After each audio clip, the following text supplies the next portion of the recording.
J'entends parfois dire « Tu nous saoules avec ton esprit critique. Hein. Tu sais, c'est pas bien de s'enfermer dans une méthode comme ça. Hein. Tu gagnerais vraiment à t'ouvrir à d'autres modes de pensée. » Je pense qu'il est important de faire le point et de répondre à ces deux questions. Pourquoi la pensée critique est-elle fiable? Et pourquoi cette remarque n'est-elle pas pertinente? Alors, par fiable, j'entends la meilleure méthode que nous ayons pour évaluer nos croyances. Elle peut mener à de fausses conclusions, bien sûr, mais elle permet quand même de limiter les erreurs. Pour répondre à ces questions, on va d'abord passer par la méthode scientifique. Quoi? Bah disons que j'existe, quoi. Enfin, je sais bien que je te casse les burnes, mais quand même. Lui, il est là pour me critiquer. C'est parfois bien, pour éviter que je sois trop sûr de moi. Mais parfois, il est juste chiant. Je pense pas que deux trous du cul soient plus efficaces qu'un seul. Tout d'abord, mettons-nous d'accord sur un point. La méthode scientifique a fait ses preuves.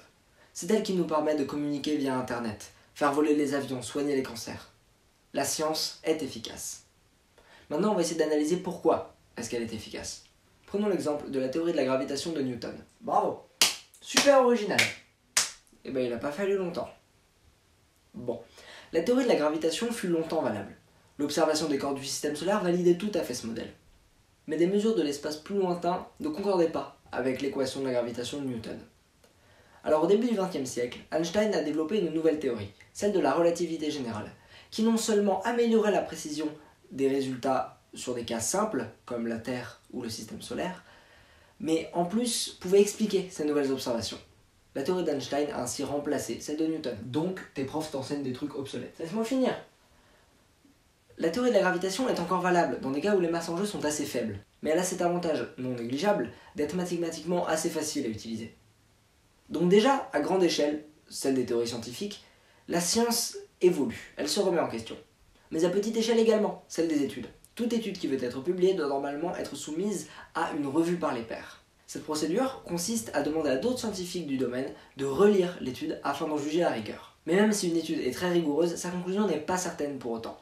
Le hasard intervient dans une certaine proportion non négligeable. Il faut alors que d'autres équipes de scientifiques répliquent le protocole indépendamment, si c'est possible évidemment. Et c'est seulement l'accumulation des études qui est significative. Et elle est là, la force de la méthode scientifique. Elle est autocorrective. Et il vaut mieux une discipline qui s'améliore plutôt qu'une doctrine qui se dit éternellement vraie, non? Et maintenant, tu veux bien revenir au sujet de la vidéo, s'il te plaît? Oui. Si la remise en question est une des grandes qualités de la méthode scientifique, alors il est sain de s'en inspirer pour juger nos propres convictions. Et ça, c'est une bonne partie de la pensée critique. C'est pour cela qu'aucun sceptique ne vous dira qu'il a un avis définitif sur un sujet. Il dira qu'au vu de ce qu'il sait, sa conclusion lui semble être la plus plausible. Et si on lui apporte de nouveaux éléments, il saura les évaluer et adapter sa conclusion si c'est nécessaire. C'est d'ailleurs ce que nous verrons dans de prochains épisodes. Chacun pratique la pensée critique à sa manière. Certains préfèrent l'approche fréquentiste, d'autres le bayésianisme. Ouais, c'est pas faux. On verra plus tard à quoi correspondent ces deux termes. L'important à retenir ici, c'est que la pensée critique n'impose pas vraiment de manière d'évaluer nos connaissances. Mais ce que tous les sceptiques partagent, c'est le doute de leur propre croyance. Et cette remise en question, nous l'avons vu, permet d'avancer sur le chemin de la connaissance.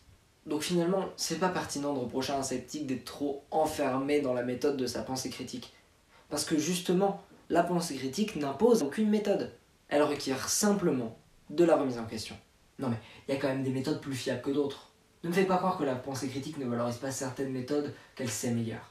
Bah en fait, si quelqu'un sait se remettre en question mais a une mauvaise méthode, on pourra le lui montrer. On pourra lui montrer que sa méthode n'est pas assez fiable.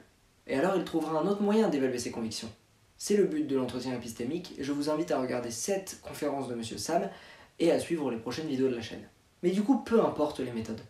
Si on se remet en question, on avance. Je finirai en disant ceci. Dorénavant, vous et moi devrons admettre nos erreurs. Elles sont humaines et ne sont pas une honte. Nous devons tous garder l'esprit ouvert et prêts à changer d'avis si c'est justifié. Je vous dis à bientôt, et soyez sages. Merci d'avoir regardé cette vidéo. Si elle vous a plu, n'hésitez pas à la liker, la partager et vous abonner. Et n'hésitez pas à commenter. Je suis évidemment ouvert aux critiques tant qu'elles sont constructives. Allez, à bientôt!